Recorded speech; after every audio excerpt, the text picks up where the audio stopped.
Olá, queridos ouvintes e telespectadores do GeneCast, o seu podcast para falar sobre genética e saúde. Aqui é Rodrigo Foch, médico geneticista de São Paulo, e estamos aqui hoje para conversar sobre: será que mutações, variantes genéticas são falhas? Será que todos nós somos X-Men? Não, a gente vai conversar um pouquinho sobre variantes genéticas. O que que são, definição, como que elas funcionam, quais são as suas classificações e como se classifica. E para essa conversa hoje a gente está aqui com a Bianca Linenkamp. Bianca, se apresenta um pouquinho. Oi, pessoal, sou Bianca, sou médica geneticista, atuo em São Paulo, trabalho com a parte clínica, com a parte de pesquisa, mais em cardiogenética, mas também trabalho com a parte de análise, então acho que vai ser legal falar um pouquinho hoje sobre as variantes genéticas. O Henrique Galvão. Oi, pessoal, sou médico geneticista em Belo Horizonte. E Marina Pombeiro. Eu sou Mariana, sou médica residente do HC-UFMG. Perfeito, pessoal. Então vamos lá, vamos entrar um pouquinho exatamente nisso, né? E eu acho que a gente começa como uma questão de definição, né? As pessoas, claro que foi uma brincadeira a questão dos X-Men, mas assim, quando a gente fala mutação, era um termo que a gente utilizava com muita frequência, né? E esse tema ele está em desuso. Quando a gente pensa do ponto de vista técnico, o correto é a gente utilizar variante, né, como definição. Variante e mutação, eles acabam se tornando sinônimos aqui para a gente nessa dinâmica. É muito comum, eventualmente, alguns colegas, inclusive geneticistas, ainda utilizarem mutação, e a gente acaba utilizando muito no dia a dia, mas ele acaba se tornando um termo, né, que a gente prefere não utilizar. Tá? Mas, afinal, o que define uma variante genética? E aí, eu? Então vamos lá. Bom, existem variações do DNA. Então, quando a gente fala do DNA, essa estrutura belíssima que temos aqui no centro da nossa mesa, então o DNA ele é formado pelas bases nitrogenadas, adenina, citosina, timina e guanina. E ele vai ter cerca de 3 bilhões de pares de bases. Então, acho que só um pouco de conceitos para a gente chegar até o que é a variante. Então, o DNA, na sua extensão, vai ter cerca de 20 mil genes, e esses genes, em geral, vão ser utilizados para produzir proteínas. Então, variações dessa sequência de base, seja de uma letrinha, né, de uma base, ou até mesmo de pedaços maiores, vão ser variantes genéticas. Então, podem ser variantes de ponto, variantes estruturais, e todo mundo tem essas variantes, acho que por isso que falar um pouquinho que todo mundo é mutante, fazendo essa brincadeira, é justamente por conta disso, porque variações com relação a um DNA de referência, que é utilizado muitas vezes no contexto de análise, a gente pode falar mais disso depois, todo mundo vai ter, mas isso não necessariamente vai configurar doenças, né? Então, só acho que uma leve introdução do tema. Isso é um ponto importante, porque se de fato a gente não tivesse variações no nosso código genético, nós seríamos clones um dos outros, né? Gente, imagina 7 bilhões de Rodrigo Foch no mundo, entendeu? Que é isso? Absurdo. Mas, assim, são essas variações que levam às nossas individualidades. As nossas individualidades em vários sentidos. Tanto questões de características físicas, fenotípicas em si, mas também do ponto de vista de personalidade, do ponto de vista de interesses, né? Que, claro que existe toda uma questão ambiental também na definição dessas questões, mas existe uma questão genética também, que auxilia e que ajuda a delinear as nossas próprias personalidades, né? E aí, essas variações que são comuns, elas são responsáveis por essa diferenciação que nós temos como espécie humana, né? A questão é, quando a gente pensa principalmente em genética médica, é quando que uma variação no código genético, quando que uma variante nesse sentido, ela acaba tendo um potencial disruptivo, né, que acabe levando ali a um quadro clínico, ou seja, uma variante em um gene que tem uma função extremamente importante para uma determinada ação, e se aquele gene está alterado, isso vai levar a um risco de uma doença ou, de fato, a um quadro clínico em si. E aí aqui a gente pode usar o exemplo de mutação em BRCA, mutação, olha lá de novo, né? Mas de variante em BRCA1, BRCA2, que são genes importantes de controle do crescimento celular, né? e no qual, quando se tem uma variante que faz com que esse gene perca esse controle, acaba aumentando o risco de uma predisposição ao câncer, né? Então, variantes são comuns. Agora, não quer dizer que toda variante ela causa um efeito patogênico, ou seja, ela causa um quadro clínico.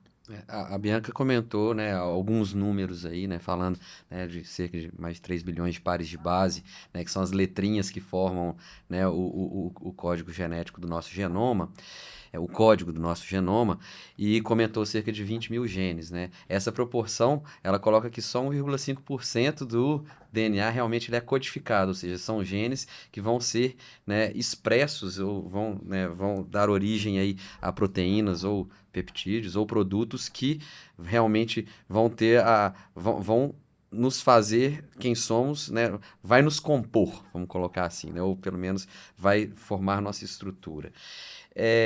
Disso a gente depreende que, né, a troca, aumento ou subtração de algumas dessas letrinhas, a maioria delas vai estar em região que não vai refletir nitidamente, obviamente, em alteração da expressão, né, dessa estrutura. Eu estou falando aqui numa escala, né, que não é uma estrutura, não é um dedo, não é uma coisa, mas é a composição ali estrutural, bioquímica nossa mesmo e de enzimática, etc. Esse 1,5%, então, né, desses produtos advindos dos genes, eles têm algumas características assim. Se houve ali uma supressão de uma letrinha ou adição de uma letrinha que mudou todo o código ali para frente, provavelmente aquela proteína, nem aquela proteína, mas a expressão daquele gene, ela vai haver o que a gente chama de perda de função, né? Assim, você vai ter um decaimento daquela proteína, provavelmente ela não existirá da sua forma adequada. Vindo para o gene BRCA1, que está relacionado ao controle, né, do crescimento das células, principalmente mama, ovário, próstata e pâncreas.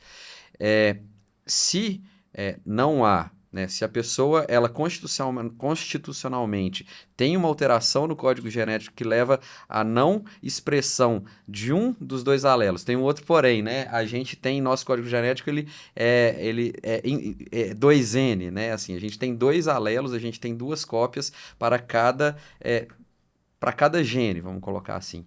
E aí, se um desses alelos ele já não permite a expressão de uma proteína e por algum motivo, em determinada célula, ocorre de que o outro alelo também deixa de ter de funcionar, tem uma variante patogênica aqui, talvez uma outra aqui, ou a perda, né, dessa sequência do lado de cá, aí a gente não vai ter mais a proteína que exerce uma função vital lá no gene do tecido mamário, por exemplo. E isso pode levar à proliferação descontrolada dessa célula. Ou seja, uma variante patogênica, né, uma dita anteriormente mutação, ela levou a um fenótipo de predisposição e, em última análise, a doença, o câncer. Essas situações, né, se a gente for olhar estatisticamente o número de alterações que a gente pode ter no genoma, então, e aquelas que realmente vão levar a uma alteração que vai trazer doença para o indivíduo, é uma proporção muito pequena. Mas, basicamente, é disso que com essa essência que o médico geneticista vai trabalhar, né, em cima dos resultados dito positivos, né, que a gente está buscando nos testes genéticos de sequenciamento. E a gente consegue extrair muita coisa, na verdade, desse primeiro pedaço, né, Henrique? Porque, assim, quando você fala, olha, 1,5%, na verdade, do nosso genoma que... É muita coisa. É muita coisa, né? É muita coisa. É 1,5 de 3 bilhões de pares de bases, né, na verdade. E assim, vale a pena a gente lembrar que essa porcentagem, né, isso que você está falando, são os exons, né, que é o que, de fato, ali vai dentro de uma estrutura de um gene, né? O gene vai ter a sua estrutura que basicamente é dividida nos introns e nos exons, mas são os exons que, no fim, vão produzir a proteína, né? Dentro de todo o processo aí. Agora, vale a pena a gente lembrar que esta região não codificante, ela também é importante, né? Eu digo isso porque vocês devem lembrar que antigamente se dava o nome de DNA lixo, né, para essa região, né? E a outra coisa que a gente não usa mais, porque a gente sabe que essas regiões não codificantes, elas são regiões importantes para processos regulatórios também, tá? A questão é que a gente sabe muito menos sobre essas regiões, a gente entende muito menos. Então, quando a gente fala de um processo de fazer algum exame genético, por via de regra, os exames genéticos eles vão olhar ou para a estrutura da cromatina, né? Então, quando a gente fala, por exemplo, de um cariótipo, ele vai olhar ali para os cromossomos. Quando a gente fala de um MLPA, de um array, ele vai olhar para as microdeleções, microduplicações relacionadas à estrutura da cromatina. E os sequenciamentos, eles vão olhar, mas assim, o que a gente sabe extrair de informação dos sequenciamentos, de sequência de nova geração, de exoma, que vai buscar essas variantes genéticas, é o que está escrito nesse 1,5%. A gente até sabe um pouco de regiões próximas aos genes, das regiões flanqueadoras, né? Um ou outro gene já se conhece alguma região regulatória, que eventualmente é analisada também, mas a gente tem muita coisa que ainda não se sabe explorar dentro disso e que também tem o seu valor, né? Que também são eventualmente variantes, regiões de variáveis, né? Vou usar até essa palavra, mas que vão acabar levando a uma diferença de expressão no final da proteína, se não na composição, no formato da proteína, quando a gente fala de uma mutação de perda de função, por exemplo, mas que eventualmente vão alterar a expressão e que também vão ter o seu efeito patogênico aí, né? Eu acho que é importante falar que a maioria dos exames que a gente vai usar a nível comercial, eles vão focar justamente nos exons, nessa análise. Então, por exemplo, se a gente fala de painéis, sequenciamento de exoma, vai ser focado nisso até porque é mais custo efetivo. Hoje já é disponível, tanto a nível de pesquisa, até mesmo comercial, sequenciamento de genoma, que vai ser fazer essa análise da leitura, basicamente ler o texto da pessoa do começo ao fim. Mas, na maioria das vezes, isso vai gerar muitos dados que a gente ainda não sabe nem como interpretar por completo, né? Justamente por essas dificuldades. E a diferença da análise do genoma para o exoma é que você vai procurar também regiões de grandes deleções ou duplicações que podem envolver também os exons, né?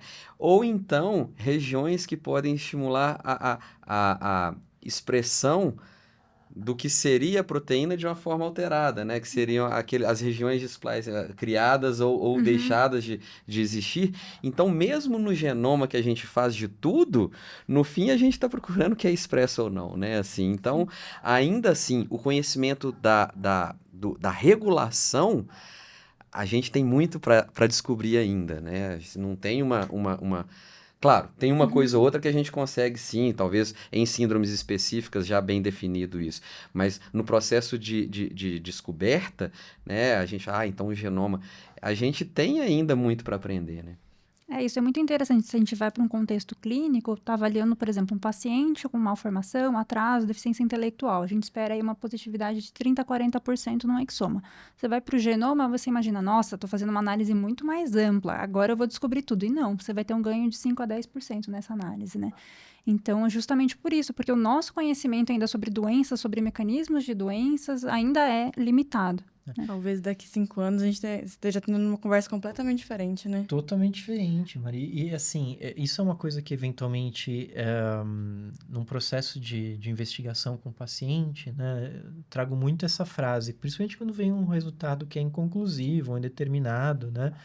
E que, bom, então qual que é a conduta aqui? A gente pensar em revisitar o exame, revisitar esse paciente daqui a um tempo, né? Se atualizar ali do que aconteceu do ponto de vista clínico e eventualmente pensar e os avanços tecnológicos que a gente espera que vão acontecer naturalmente, né? Quando a gente fala de sequenciamento de exoma, por exemplo, é uma coisa na nossa prática clínica há uma década, né? Talvez um pouquinho mais de uma década no mundo, né?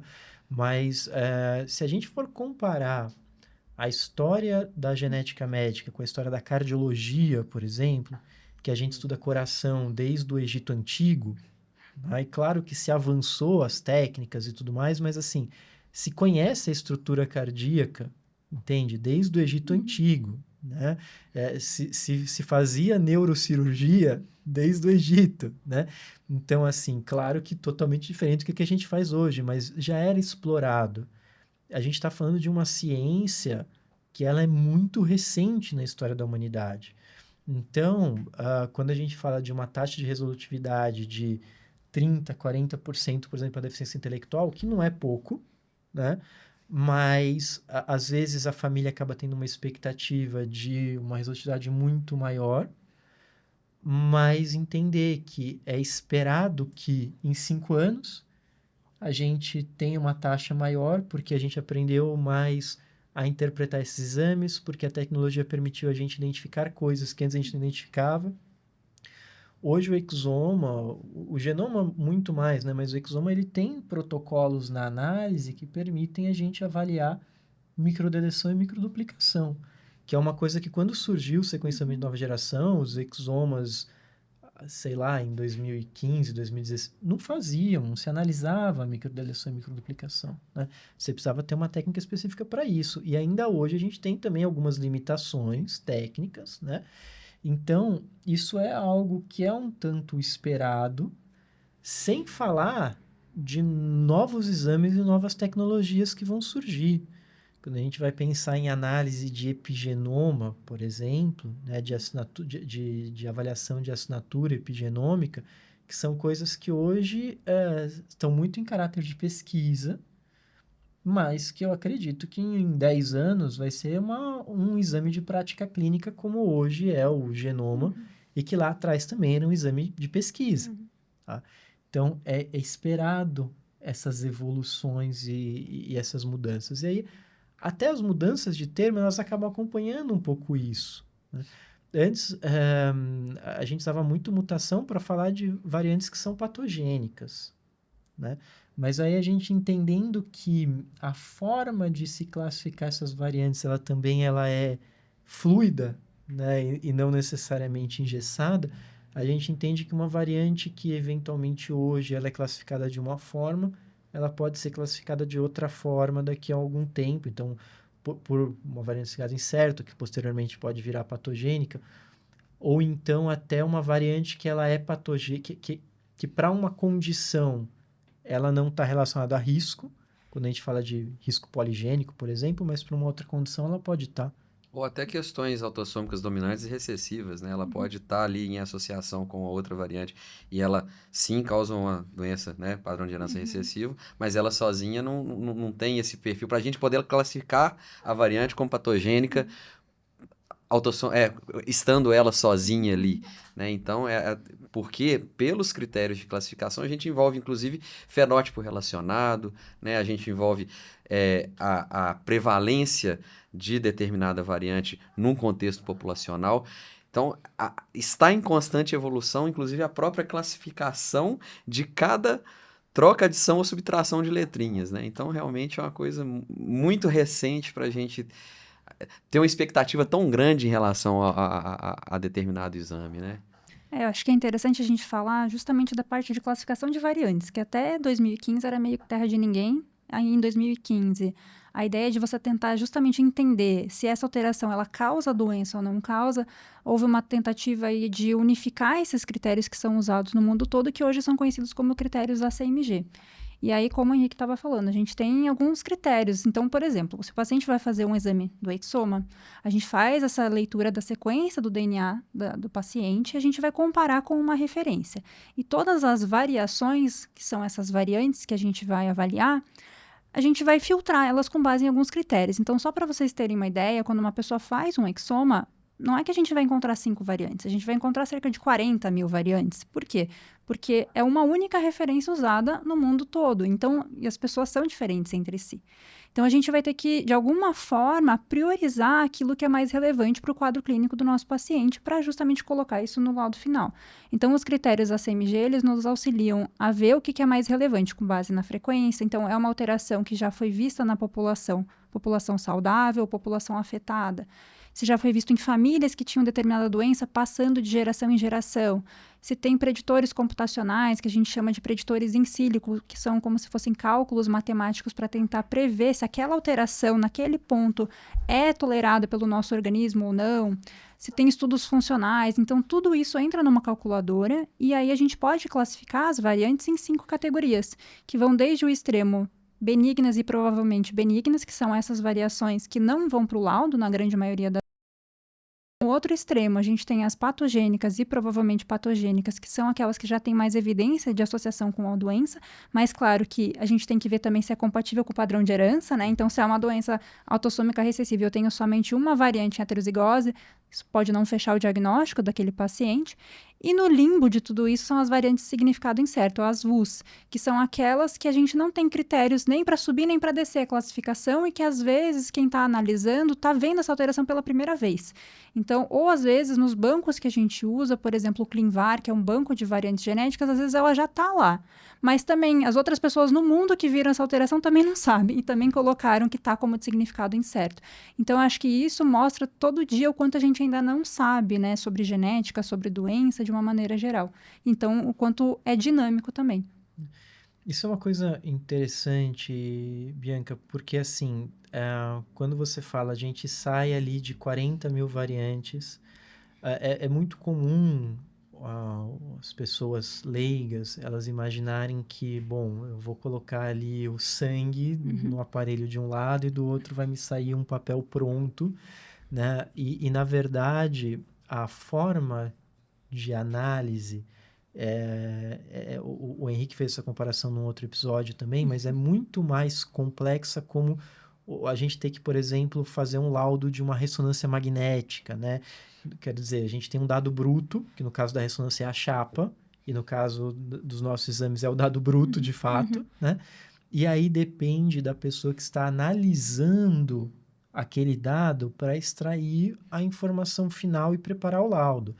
Então, imagina que se você vai fazer uma ressonância de abdômen e você não conta que você está com dor abdominal em região superior direita, às vezes um achado em fígado, ele pode passar despercebido ou ter menos valor, menos peso, né, ali na hora de se preparar aquele laudo final. É a mesma coisa quando a gente fala de exame genético. Se a gente não trouxer, né, para o médico que está analisando aquelas informações clínicas, que eventualmente é um paciente com baixa estatura, que eventualmente é um paciente com epilepsia, com atraso de desenvolvimento, né? A análise, como que a gente vai filtrar essas 40 mil variantes e chegar qual que é a possível variante causal daquele quadro clínico, se torna um trabalho praticamente impossível. Né? Não é um trabalho automatizado, né? É claro que hoje é análise Nutella com os programas de análise com inteligência artificial, mas alguns anos atrás era método raiz com planilha de Excel. Planilha de Excel, Então, eu cheguei assim, a pegar essa época. Enfim, continue. Mas mesmo assim, né, assim, sem um relatório falando que... Ah, É não, impossível. tem que guiar pela clínica. Porque são muitas variantes que poderiam levar a alguma coisa, né? Uhum. E vocês percebem que esse episódio é um episódio com muito conceito, né? Uhum. Porque a gente já falou aqui de autossômico dominante, autossômico recessivo, Dogma central da... o dogma central da medicina, Da né? medicina, da genética.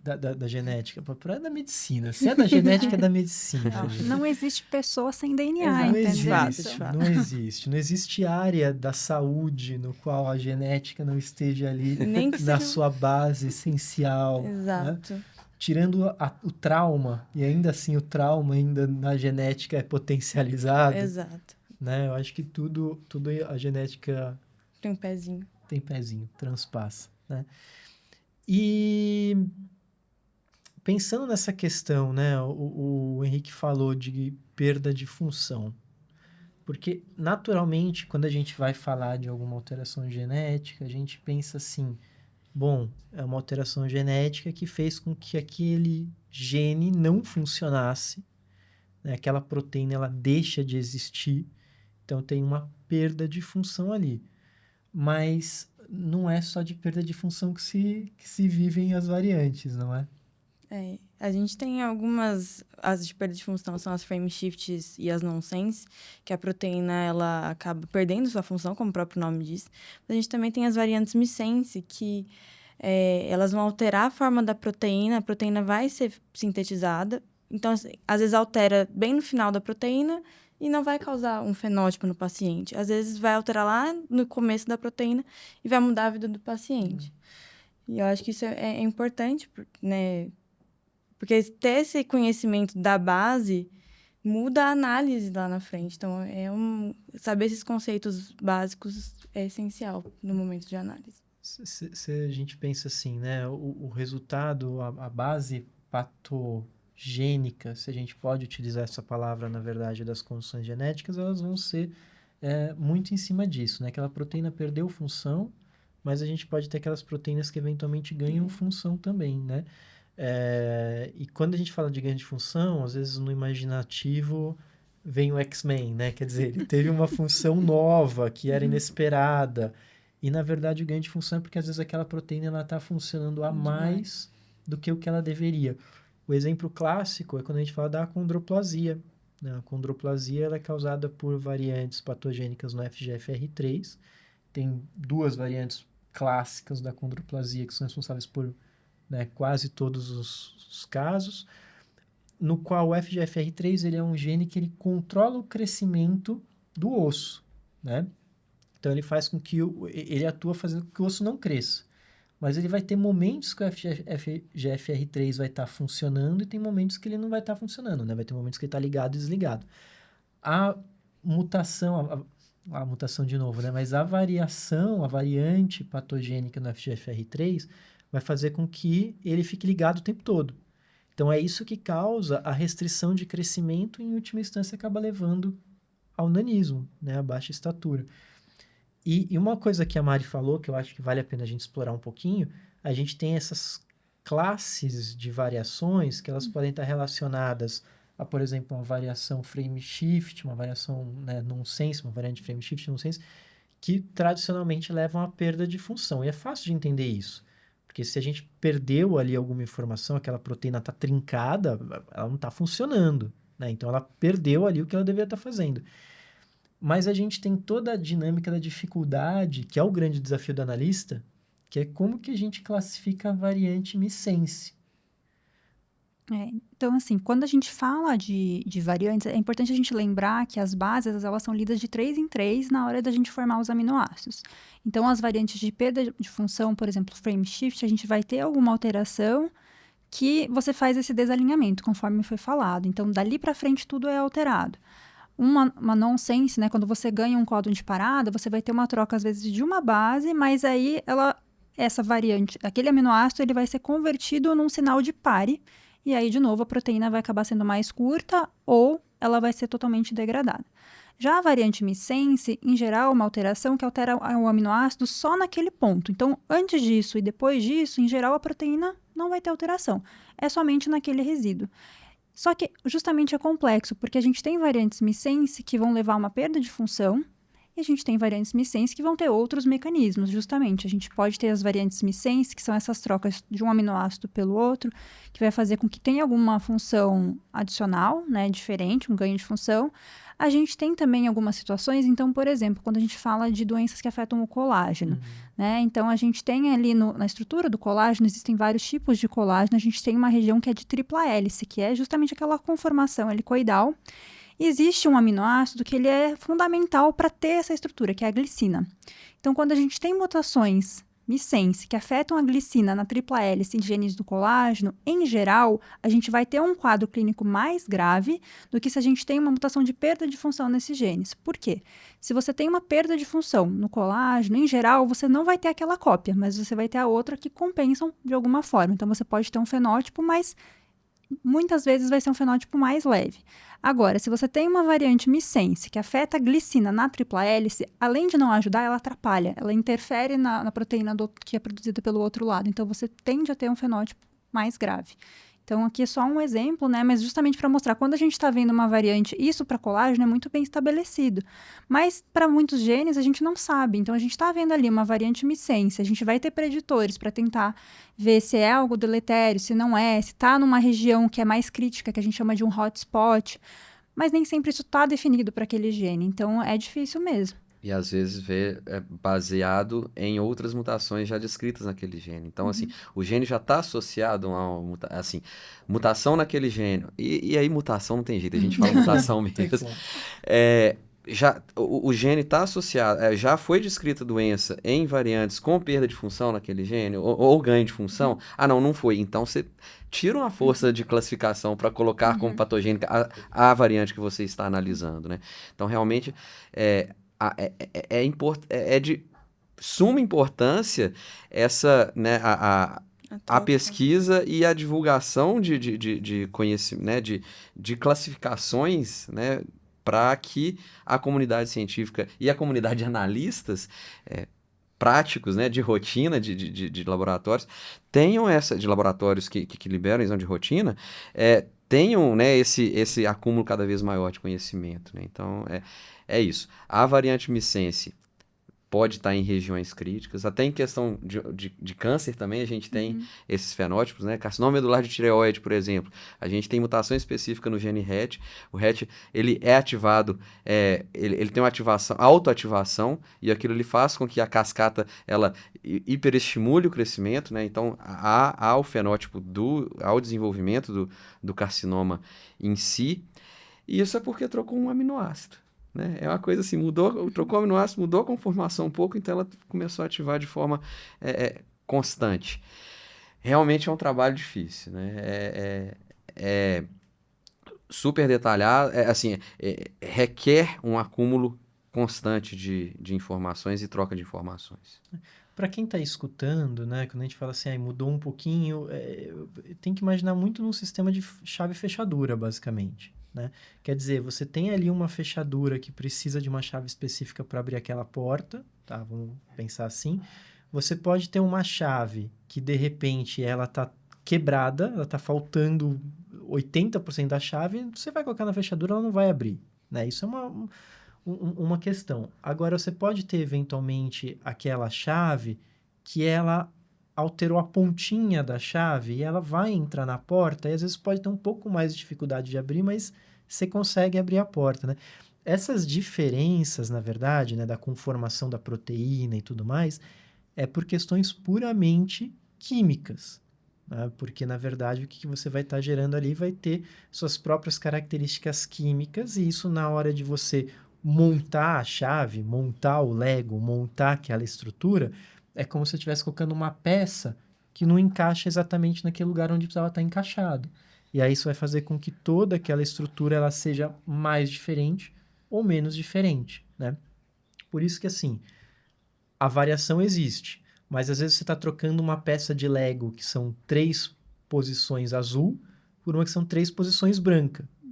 Isso não vai mudar o Lego que você está construindo, né? Pode mudar o detalhe, mas não vai mudar o Lego que você está construindo. Ele vai funcionar. É uma variante benigna. Mas você pode ter, em vez de uma peça de 3, você pode ter uma peça de 5. E aí isso já pode trazer alguma mudança. Mas será que essa mudança traz um impacto? Isso é uma variância de significado incerto. Agora, em vez de você ter uma peça de 3, você de repente tem uma roda de carrinho. E aí... Tem expansão numa região eu tô usando Lego reguladora. Como exemplo porque veio na cabeça. Mas, veio assim, um monstro e destruiu o seu a gente tá mudando os tipos de mutação que a gente está discutindo aqui, né? Então, mas é a ideia de que, assim, para as pessoas que não... Né, para sair um pouco da imaginação, da coisa muito técnica, é isso. Você teve uma mudança tão importante ali que você não conseguiu construir aquilo que você queria construir. E aí isso faz com que não tenha né, não exerça o que era o objetivo daquela proteína. E aí isso acaba se classificando como uma variante patogênica. E a gente tem esses critérios de classificação e vale a pena citar que eles não são perfeitos. Tá? Tanto que eles são revisitados como uma periodicidade para que exatamente a gente possa... E alguns genes têm os específicos deles, né? São os VICEPs E aí eu acredito que ao longo do tempo vão ter cada vez mais VICEPs para os genes, né? Então, eu acho que é uma coisa que vai crescer muito. Daqui a pouco a gente... Não tem VUS? Não, é o sonho, né? É o sonho. É o sonho. A verdade é que eu acho que esse que é o objetivo quando a gente pensa nos bancos de dados, né? A Bianca, ela citou, quando a gente encontra uma variante, a gente olha para bancos de dados que ajudam a gente nessa classificação, né? Basicamente são bancos de dados populacionais. Então, a gente vai pegar populações que sequenciaram ali, que a gente vai ver é frequente nessa população, não é? Porque a frequência populacional, por si só, é um critério na classificação, né? E é que vale a pena a gente citar que os bancos de dados populacionais, hoje, eles basicamente são bancos de dados americanos e europeus. E aí, desses, né, quantas mil variantes que a gente identifica que nunca foram citadas, porque tem pouca informação de população que, né, não europeia, e aí é uma complexidade maior ainda para o analista brasileiro, por exemplo. Né? Acho que isso é um ponto interessante. Então, a gente até tem um banco brasileiro, que é o Abraão, por exemplo. Mas o que muitas vezes acontece é os próprios laboratórios analisam muitos exames. Então, acaba tendo um banco interno, Sim. que a gente também pode muitas vezes usar como controle. Então, por exemplo, se eu estou vendo uma variante e eu vejo que no mundo, a princípio, a frequência é 0, mas o meu banco interno já foi vista 15 vezes com pessoas que não tinham nada a ver com o quadro clínico do meu paciente. Então, realmente, talvez seja uma variação brasileira, eu não vou dar tanta importância para ela quanto para outras. Então, a gente acaba se virando aqui um pouco no Brasil, enquanto a gente não tem bancos maiores, né? Mas é uma dificuldade, justamente por a população brasileira ser uma mistura de tantas outras, né? Então, a gente não consegue aplicar tão bem as leis, digamos assim, do que a gente vê no NOMED, que é um banco principalmente europeu, mas vai ter outras populações ali também, mas aplicar para o Brasil vai ser diferente, querendo ou não, né? E essa fala traz à luz uma questão de que, assim, quanto mais informação, quanto mais se sequencia e quanto mais essa informação ela é compartilhada, que isso é extremamente importante, né? Melhor você vai ter a possibilidade de analisar corretamente aquele exame, ou seja, é mais benéfico para a população como um todo. Muitos dos critérios pegam publicações, né? Então, a gente Sim. precisa de publicação. Muitas variantes têm 0 publicações. Então, eu acho que isso que vai mudando ao longo do tempo. Por isso que a gente tem que revisitar constantemente essas variantes. E a gente precisa ter consórcios para poder sequenciar a nossa população e para poder compartilhar essas informações sequenciadas, né? Então, é muito comum, e claro que isso eventualmente é característica até do negócio, mas os laboratórios, eventualmente, eles acabarem segurando essas informações e não compartilhando em bancos de dados populacionais, o que poderia ser muito rico Sim. do ponto de vista de apoio a diagnóstico para geral, né? Quer dizer, ia ser um benefício mútuo, né? De todo mundo. Sem Mas a dúvida. gente vê até a tendência, né? Sim. A geneticista Nara Sobreira, né, que tá lá no Johns Hopkins, ela inclusive, né, desenvolve, né, esses programas para compartilhamento de dados, né? Sim. E já se mostrou útil para a solução de, né, o diagnostic yield, aí ele ganha um pouquinho por conta disso, dessa compartilhamento de dados. Não, algumas coisas como, por exemplo, o GeneMatcher, a Variant Matcher, Exatamente. são ferramentas incríveis, né? E que permitem exatamente isso. Quer dizer, às vezes você vai ter uma variante que você encontrou naquele paciente, você não consegue ter certeza se ela é a causa ou não, ou seja, ela está classificada ali como variante de significado incerto, né? Mas você coloca ela numa ferramenta dessa e, de repente, dali a 6 meses, você recebe um e-mail que uma outra pessoa no Japão tem um paciente com a mesma variante, com o mesmo quadro clínico, e aí você, opa, então peraí, talvez esse gene ou essa variante tenha um peso, sim, porque se a gente tem duas pessoas com o mesmo quadro clínico que encontrou alteração no mesmo gene, né, você acaba dando um peso maior em cima daquilo. E se essa informação não for compartilhada, ela vai se perder, vai ficar como aquele paciente que tá, vamos voltar daqui a 2 anos e a gente repete o exoma, né? Então, a gente tem que ter uma certa ou a reanálise do exoma, mas a gente tem que ter uma certa proatividade nessa questão de compartilhamento para ajudar mesmo na resolução dos casos, né? E na hora que a família, né, o paciente recebe e chega a avulso ali, ele assim, não tem nem como saber o quão, né, o quão complexo é toda essa, né, são esses critérios e esses processos aí pra gente tentar. Então tem avulso, e aí? Né? E aí que a gente continua vigiando. E aí, deu VUS. E agora, Mari? Né? O que a gente faz? Tema recorrente de palestras. Aí complica, né? Mas Anota e acompanha. anota, acompanha, orienta o paciente. A gente tem que sempre acolher o paciente, né? Falar que a VUS não é assim, não dá para dar um diagnóstico, por isso que a gente tem que acompanhar. O paciente não vai perder o segmento, a gente vai continuar acompanhando esse paciente. E o importante é ter essa reclassificação. O geneticista, ele sabe fazer essa reclassificação periódica para tentar dar um diagnóstico, né? Então, a gente tem capacidade de saber se é uma VUS que tem né? Ela é uma VUS quente, né? Ou uma VUS fria. Conversar com o paciente, orientar. Eu acho que a orientação e o acolhimento do paciente nesse momento é muito mais importante. A gente está acostumado a lidar com incerteza na sim, genética, sim. né? Acho que sendo um pouco mais proativo, em algumas situações, a gente pode segregar. Isso. Exato. Aí, por exemplo, é uma alteração que você vê a criança tem um quadro muito grave, é uma variante de significado incerto, mas tá batendo o quadro clínico, você tá com cara de uma VUS Tem uns quente. pontinhos ali, né? De Não é uma VUS que não tem patogenicidade. nada a ver. Eu gosto de chamar as VUS que não tem nada a ver de Chernovus, que são as VUS de Chernobyl, gente. Aquelas variantes que assim, só atrapalham. Mas eu acho que testar os pais, e, por exemplo, se é um fenótipo muito característico, você esperaria que os pais teriam alguma manifestação e você testa e vê que nenhum deles tem a variante, você pode pontuar um critério de que é uma variante de novo, que é quando ela não é herdada, né? Então, às vezes, isso é o suficiente para reclassificar, mas nem sempre, né? Às vezes, a gente vai ter que esperar o resto do mundo tentar descobrir Achar junto com a alguém, gente né? também, né? Ter um médico, alguém aí. Ou seja, né, você ter o laudo em mãos vai, às vezes, te direcionar algumas coisas a mais que você realmente pode fazer para ajudar nessa classificação. Perfeito, a questão da segregação é um critério que muitas vezes vai ajudar, em alguns momentos, às vezes, ele não vai modificar ali a classificação. Agora, eu acho que é importante entender que VUS não é um resultado positivo, mas também não é um resultado negativo. Ele é um resultado que quer dizer, encontramos algo que o conhecimento científico do momento não permite a gente definir se ela está de um lado ou do outro dessa equação, ou seja, se ela é patogênica ou ela é benigna, né? Porque no final das contas, toda variante ela tem dois destinos de vida, ou ela é patogênica ou ela é benigna, né?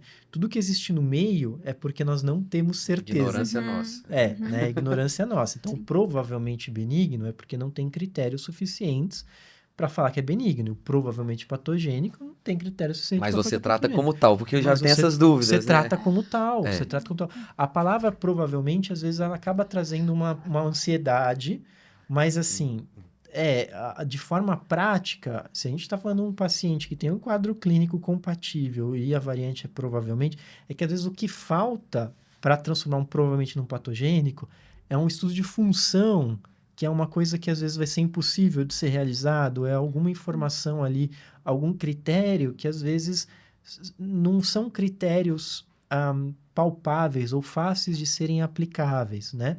Mas do ponto de vista prático, são as variantes provavelmente patogênicas e patogênicas que a gente determina a conduta. A VUS não determina a conduta, né? Porque a gente vê eventualmente uma VUS sendo reclassificada como benigna. Imagina fazer uma mastectomia, né, numa mulher com variante de significado incerto. Ah, mas tem história na família. É variante de significado incerto, não é para determinar a conduta, né? Não por conta do achado molecular ali, né? Precisa ser reestudado e reclassificado. E aí tem a máxima que assim, não, mas 90% das VUS vão acabar sendo reclassificadas como benigna e no máximo 10% como patogênica. Você não sabe quais vão ser. Então. Sabe? Então não, mas deu VUS, então beleza. E até esses dados são questionáveis. Não é? Você pega E de qual alguns gene? estudos de reclassificação, dependendo do estudo, a proporção não é essa, né? Então você fica naquela, não, você não toma conduta, você não tem embasamento para você tomar conduta. Mas, né, e aí tem a questão das subespecialidades também, você acaba tendo uma rotina que você tem contato muitas vezes com o mesmo gene, que aí você acaba... E aí você tem também os critérios que estão até no próprio laudo ali, que é uma... Porque a gente está pensando na reguinha aqui na hora que a gente está desenhando, né? Tem alguma coisa já de evidência que talvez no futuro elas podem ser classificadas como provavelmente patogênica ou patogênica? Essa você não vai mudar a conduta. Essa é a máxima. Mas você tem um olhar especial. Talvez você colore de amarelo lá no seu Excel de VUS e tudo, sabe? Então, assim, você tem ali, né? Quanto mais você tem a especialização ali para aquele tipo de análise, você acaba tendo isso. Mas, efetivamente, mais uma vez, né, de conduta clínica, você tem essa classificação bem definida, né? Acho que também quando a gente tem um cenário de, por exemplo, algumas áreas específicas, onco e cardio, se a gente tem vários indivíduos afetados na família com o mesmo fenótipo, segregar pode ter informação também nesse sentido. Se você vê que aquela alteração está segregando nos indivíduos que têm esse mesmo fenótipo, isso também pode ser um critério. E, ao mesmo tempo, se você vê uma variante segregando em quem não tem fenótipo, isso pode falar contra. Talvez aquilo não tenha nada a ver. Acho que só uma coisa que é importante a gente ter em mente, até antes de você receber o laudo do exame, mas até no momento de solicitar o exame, a gente tem que sempre avaliar o mecanismo de doença. Então, de novo, ver a hipótese clínica e ver qual que é o mecanismo mais provável. Porque, por exemplo, se eu tenho um paciente que eu acho que o mecanismo de doença é uma expansão, como foi falado aqui, teoricamente, se eu pedir um exoma, posso pedir quantas vezes eu quiser. Não vai trazer a informação que eu preciso. Então, isso tem que estar sempre em mente, porque é falado muito hoje em dia, exoma, vai resolver todos os problemas do universo, e não é bem assim. Então, isso é uma limitação. Às vezes, a pessoa pede um exoma, vem uma VUS, aí fica postando naquela VUS, e, na verdade, o paciente tem uma outra doença que não tem nada a ver por outro mecanismo. Então, a gente tem que ter esse cuidado também, né? Não, isso é fundamental, né? E aí é por conta disso que, na verdade, idealmente, a gente precisa ter as pessoas mais bem capacitadas e preparadas para esse cuidado, né? E aí, lembrando de novo que existem as formações específicas que capacitam as pessoas em relação a isso, né? Inclusive em relação à análise. Quando a gente pega o histórico de análise no Brasil, os primeiros analistas no Brasil, na verdade, eles vieram de fora, né? São brasileiros, mas que eventualmente acabaram indo para fora por conta de pesquisa e tudo mais. E aí, quando vieram, acabaram sendo absorvidos por uma demanda inicial no Brasil. E aí, depois, a gente teve aí a formação de um grupo de analistas no Brasil. E hoje em dia, na formação do residente, né, em mais ou menos instância, se inclui dentro do programa de residência médica estrutura para análise, né, o ensino de análise. Ou que seja um estágio, né? Ou que seja um estágio, né? E o próprio residente acaba tendo mais interesse. Sim. É esperado, né? Na matriz de competência do residente, hoje em dia, a gente tem lá a capacidade de interpretação de variante para classificação, né? Isso é algo que está dentro da matriz, no qual a gente espera que todo residente saia preparado, tá? E aí, claro, existem aqueles que têm preferência por essas áreas, acabam se direcionando mais para isso, como eventualmente a gente vai ter colegas que preferem mais para reprodução e tudo mais. Como a gente falou, são muitas áreas dentro da genética, né? É o mundo da medicina dentro da genética, né? Bom, pessoal, vamos caminhando para o encerramento, né? Eu quero muito agradecer a presença de todos vocês. Eu quero agradecer todos vocês que estão nos assistindo, nos escutando. Para quem não sabe ainda e está nos escutando pelo Spotify, o seu agregador de podcast favorito, você também pode nos assistir no YouTube e nos encontrar nas redes sociais, porque agora também temos vídeo. E para quem está nos assistindo no YouTube e não sabe, você pode nos encontrar também no Spotify e no seu agregador de podcast favorito para escutar aí enquanto você está na academia, você está dirigindo e ficar imaginando esse monte de Lego sendo montado aí, né? Que eventualmente facilita nesse mundo imaginativo que nós temos entender o que é que nós estamos falando aqui sobre variantes genéticas, tá? E para esse assunto hoje, nós contamos aqui com a Bianca Linenkamp. Bianca, onde as pessoas te encontram nas redes sociais?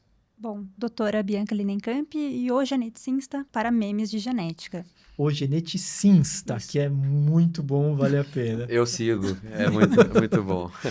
Henrique, onde as pessoas te encontram? @henrique.genética, vocês podem me encontrar. E a Mari já tem um @? Ainda não, estamos no processo de criação. Esse é o último episódio de Mari sem @. Exato. E vocês podem me encontrar no @dr.rodrigofoc. E vocês também podem encontrar o Genicast em genicast.podcast. Lembrando que o Genicast, ele é uma iniciativa apoiada pela Sociedade Brasileira de Genética Médica e Genômica, a SBGM, e a Sociedade Brasileira de Triagem Neonatal e Eusinatos de Metabolismo, a SBTIM. Conto com vocês nos próximos episódios do Genicast e até lá!